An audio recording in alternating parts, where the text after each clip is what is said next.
So yun nga guys. So naisip ko lang ha na habang naghihintay ng order ko sa TikTok, naisip ko punta na lang ako ng SM. Tignan ko kung meron doon. Baka bibili na lang ako doon. Tapos syempre i-cancel ko na lang yung yung order ko. Kasi ang tagal eh. Na yung meron ako mga gustong i-schedule na gagawin, hindi ko magawa kasi kakahintay nung aking order. So naisip ko pupunta ako ng SM at kung meron doon bibili na ako. Yeah. So against the light pa. Mamaya nyo na ako tignan. Tawag dito. At shoutout nga pala kay Ma'am Ilang Ilang. At sinagot niya na yung trolley. Nagbigay siya ng $500 para dun sa trolley. So kung mas mahal dito sa SM, dadagdagan ko na lang. Yan. Kung mas mahal dito sa SM, dadagdagan ko na lang. Tingin ako dito ng hintay tayo ng masasakyan guys. So andun lang yung SM, malapit lang. Pero mainit eh. Maghintay na lang tayo ng maghintay tayo ng masasakyan natin.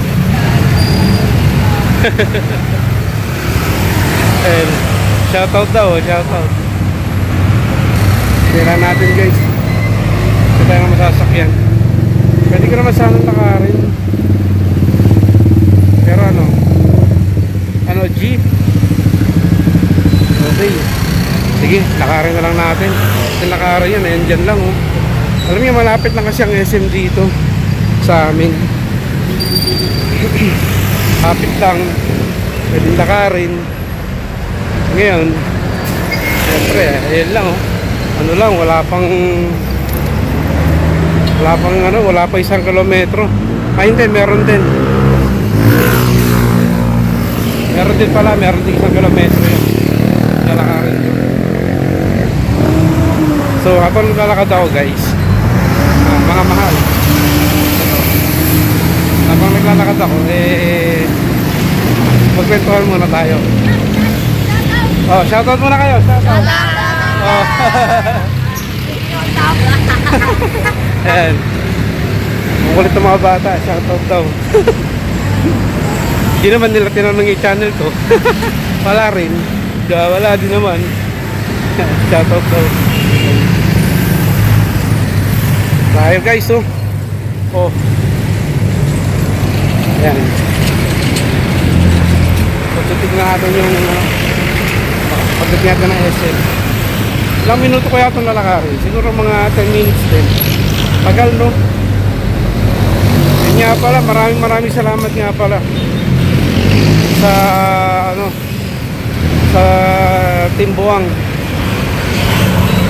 At hanggang ngayon mga buwang pa rin kayo. Happy 1 year anniversary Team Buwang. At syempre lalo na advance happy anniversary rin sa Team Boom. Magkasunod lang kasi yung dalawang yung dalawa, magkasunod lang yan. Nauna lang ang Team Buwang. Tapos magkasunod lang yan. Tapos sumunod, ito na yung Team Boom. Ito na sila Mark Gawaray TV, sila B-Boy TV. Ano pa nga ako nun eh. Kumbaga that time wala pa akong kamuang-muang nun. Hindi ko alam yung tungkol doon sa sa mga team na yan. Tapos ito sa hindi mo makalain ang bilis ng panahon no. Mag-iisang taon na ako sa dalawang GC na talaga namang sumusuporta. Uy, yun yung dapat sinintay ko pala yun. Yan yung unit namin. Yan 5. Sana sumakay na lang ako pala, hinintay ko na lang pala. Pero hindi na, dito na, malapit na ako. Titignan ko lang guys talaga kung meron lang. Tsaka sa mga gusto pang magbigay, pwede pa kayo humabol. Habang hindi pa ako nakakapagawa ng video para dun sa para doon kay para doon kay Patricia. Ang kulit niya nun eh, kasi ano guys, nagchat sabi niya sabi niya, kuya, hindi po ako makapagtinda ngayon, maulan eh. Hindi ko naman siya tinatanong, siguro nag-ano siya, baka akala niya pupuntahan ko na. So sabi ko, wala pa naman yung order mo, okay lang yan, sige, pahinga ka muna. Para kung sakaling di siya magtitinda, baka iaabot ko na lang doon sa bahay nila. At the same time, makausap ko yung ano niya, yung mother niya. Kasi alam niyo ba, kinuwento sa akin nung bata. Siya pala, kaya pala malaki ang kinikita niya. Kasi may mga bumibili sa kanya na hindi na kinukuha ang sukle. Halimbawa, may bumili ng basahan, 100 pesos. Bibiling basahan lang 10 pesos, hindi na kinukuha yung sukle. So sabi ng nanay niya, nambubudol daw siya.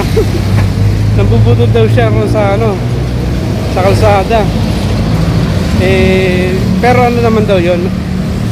Sinabi ng nanay niya sa kanya, pero pabiro lang naman daw. Pero syempre,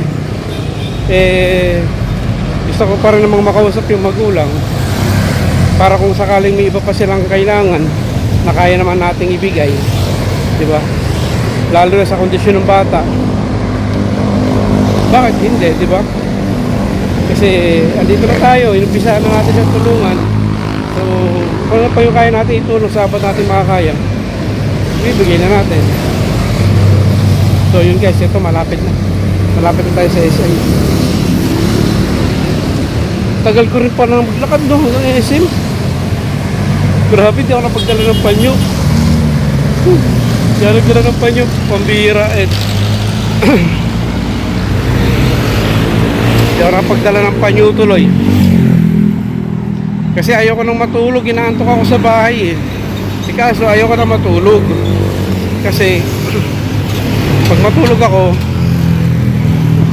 mahirapan ako matulog mamayang gabi, may biyahe ako bukas. So hindi na muna ako natulog. At ito naisipan ko, pumunta ng SM. Maganda ang biyahe ng mga tropa ngayon kasi puno yung unit na nakasalubong ko. Outfit check. Yan.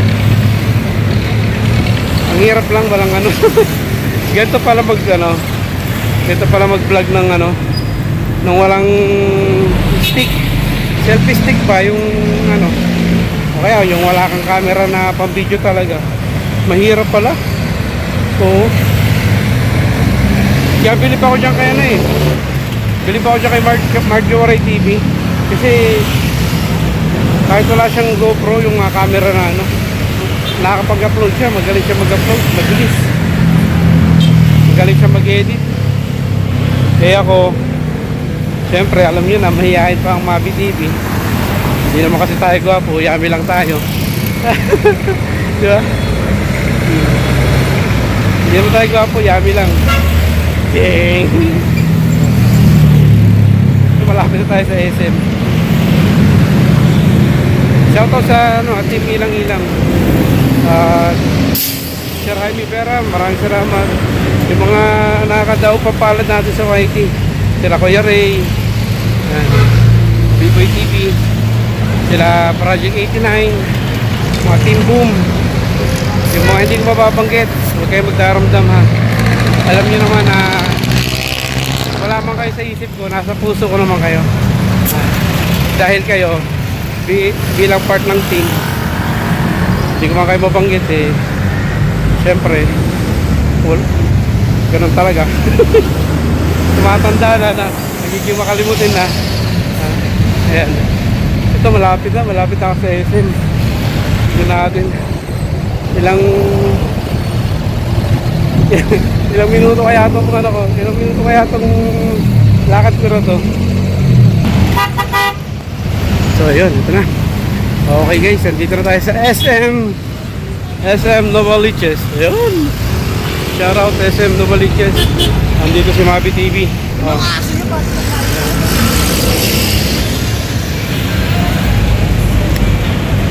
Ay. Dito na. Hintayin nyo na lang guys yung bibili natin trolley, sana meron. Okay. Yan, nandito na tayo guys. So, nasa Ace Hardware. Tignan natin. May tinignan ako doon. Ano naman siya? Mahinang klase. 300 plus pero mahinang klase. Eh, sayang naman. Hanap tayo naman sa matibay. Okay.